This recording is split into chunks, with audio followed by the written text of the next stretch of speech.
I see you finally decided to come into work. Don't forget to fill out your leave slip. Mind your own business. I'll fill this out if you fill one out for the 30 minutes you were late on Tuesday. Well, at least when I come in late, I look like I've spent the extra time getting ready. That's what you think. Oh, wait a minute. All right, ladies, let's play nice. She keeps coming in late every day, and I'm sick of it. It's not fair. I have to cover the phones. Then she has the nerve to take an hour and a half for lunch. I've told you about this before, and you keep letting her do it. So now you're talking about me behind my back. And you didn't even tell me about it. Hey, Aiden, how are you doing? I'm doing just fine. Oh, that's Good morning, wonderful. everyone. Well, ladies, let's get back to work. We can talk about this later. I have to talk to Aiden about the potluck. I'll see you. So, Aiden, are you going to bring your mini quiches to the potluck? Yeah, we'll get to that. What was that all about? Oh, you know, Phoebe has this live-in boyfriend. He's so crazy, and she just keeps coming in late. And Roxy is just jealous. Her husband left her a year ago, and they just haven't been able to get along ever since. So what are you going to do about it? Oh, you know, the two of them will work it out. Let's get back to talking about your quiches. Have you thought about adding spinach to your quiches? Spinach. Thanks so much for coming in. I wanted to talk to you privately about what you're going to bring to the potluck. I thought you called me in here to talk about Roxy and harassing me. Oh, we'll get to that. I knew you in here talking about me. Roxanne, come on in and have a seat. Now you two need to work this out. I knew you would be in here talking about me, lying about you coming in late. I know you aren't calling me a liar, you big Coleman sucker. I realize that things have gotten out of control with two employees I supervise. I'm planning to meet with them, but I need some guidance on what to say to them. Okay, I'm glad you called HR. Let's talk about it. They're yelling at each other, calling each other names, talking over each other, and accusing me of doing nothing. Do you write somebody up for this? What do you even call it? Now that I understand why you've been late and we've come up with a schedule, let's talk about the larger issue, which is your interaction with Roxy. You've been upset this morning, Roxy's been upset. Would you agree that there's a better way to handle this? You two have been down this road before. This behavior can't continue. It's important that we observe boundaries and standards in the workplace.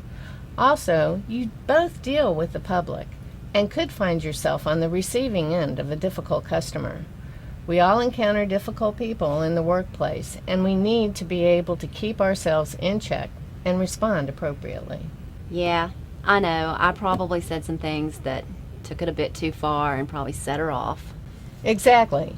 It's really important to recognize when somebody is crossing a boundary, not to engage, but not to ignore it. Remind yourself it's not about you, it's about the other person. So if you find yourself in a similar situation, here are some steps you can take to diffuse the conflict. I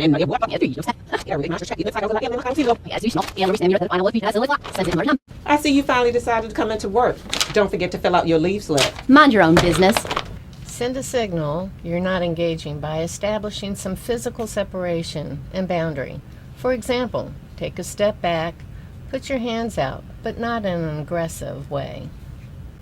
Politely but firmly tell the other person the boundaries have been crossed without appearing to attack her. You can do this by avoiding you statements. Suggest a process for resolving the situation. You know, it's not appropriate for us to talk to each other like this. Maybe we need to discuss it during break, and maybe we need to involve Sarah. We're ready for you to join us now, Roxy. We've had our individual meetings about being respectful in the workplace, and I truly appreciate your willingness to come together for a team discussion. It's my responsibility as a supervisor to ensure coverage, and I didn't do that. That was my failing, which allowed the conflict to escalate. I own that and apologize. I've put measures in place which I will monitor. That's my commitment to you. Well, thank you. Thanks. You're welcome. But that doesn't excuse what happened, either between the two of you or how you spoke to me as your supervisor. Okay, I get it. I was out of line. Maybe. I mean, I didn't think of it that way. Certain things definitely cross boundaries, while others may be a little gray. I want both of you to take a look at this exercise that we'll do next week as a team. The purpose is to describe what respect looks like to you. Whatever happened to that thing about a mediation? Yeah, I'm interested in that too. Well, I'm glad you brought it up. I was going to cover that next. Here's the information. I would like for you all to read it, and if you're interested, give me your available dates. And then I'll contact our agency mediation coordinator.